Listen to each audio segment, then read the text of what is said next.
Celui qui me manque le plus ici, c'est mon petit garçon. Il est ma boule d'énergie, il est ma motivation et l'amour que je lui porte est comme un moteur qui me pousse à sortir de ma zone de confort et à donner le meilleur de moi-même.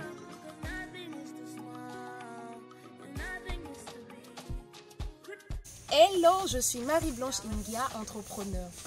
Alors, je me décris comme une femme audacieuse, pleine de surprises, qui lorsqu'elle veut quelque chose, se donne les moyens de l'obtenir. Ma particularité est ma capacité d'adaptation et d'intégration. Pour exemple, avec mon diplôme en sciences de gestion, options, finance et comptabilité, j'ai été commerciale dans une multinationale et j'ai fait mes preuves. J'ai été aussi assistante de direction dans une start-up et j'ai aidé au lancement de cette start-up-là. Cet événement est même passé sur la RTI, les réseaux sociaux, et ça a été une réussite.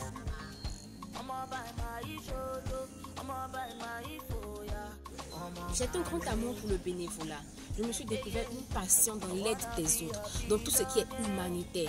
Alors, je me suis investie pour cette cause-là et je suis actuellement bénévole à U-Report, une branche de l'UNICEF. Je suis aussi à un poste de responsabilité dans le Rotary, précisément au Rotarat. Je suis chef de protocole de mon club, le Rotarat Abidjan Atlantis. Nous œuvrons, nous donnons notre argent, notre amour et notre temps pour les autres. J'adore ça.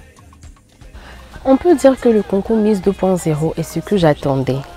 Ce que j'attendais dans le sens où j'ai aimé l'idée d'un concours de Miss qui soit organisé sur d'autres critères.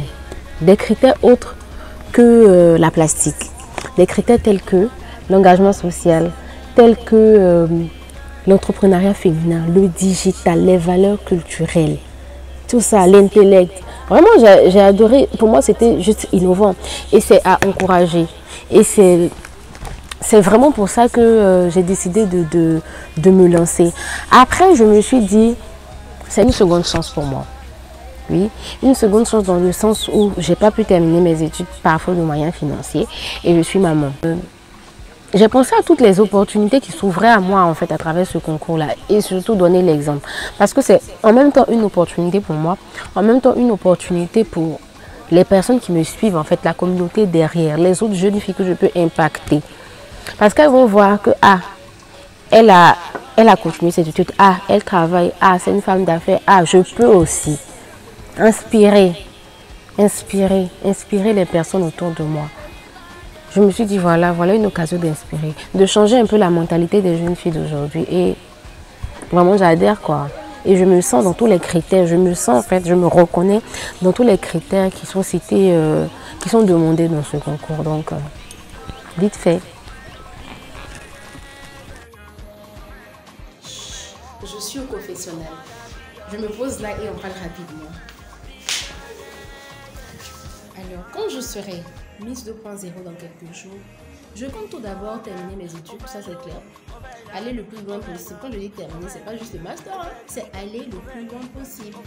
Après ça, j'ai mes business à développer parce que je veux être aussi une femme d'affaires, être indépendante financièrement, ça c'est la base.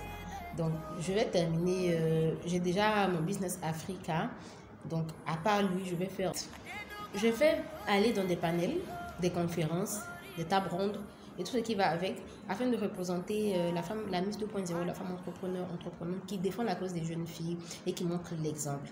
Je vais vous exposer mon projet dans le challenge Pitch mon projet. J'ai un projet qui est à la fois un projet de société et un projet social. Donc c'est quelque chose de très intéressant. Vous aurez l'occasion de découvrir. Ce qui me plaît ici, c'est la nourriture. Je suis une foodie, on mange très bien, équilibré. Tata Lorraine prend vraiment soin de nous. On a de bons moments de filles, des fêtes, des piscines de nuit, des moments de délire. Par contre, j'aime pas les histoires. Non. Les palabres, les tensions, les chichis de filles là. Ouh là là, je déteste. J'ai passé plus de temps avec certaines filles, celles-là. Mais n'empêche que j'aime tout le monde. Depuis le début de cette compétition, j'ai vu une mobilisation pas possible autour de ma personne. J'ai vu des inconnus soutenir ma candidature et se battre pour moi. J'ai vu des amis se démarquer de par leur soutien. Cela m'a permis de faire le tri dans mes relations. Et au sein de la maison ici, j'ai appris le self-control. J'ai appris à faire la part des choses entre compétition et amitié. J'ai appris à gérer mes émotions.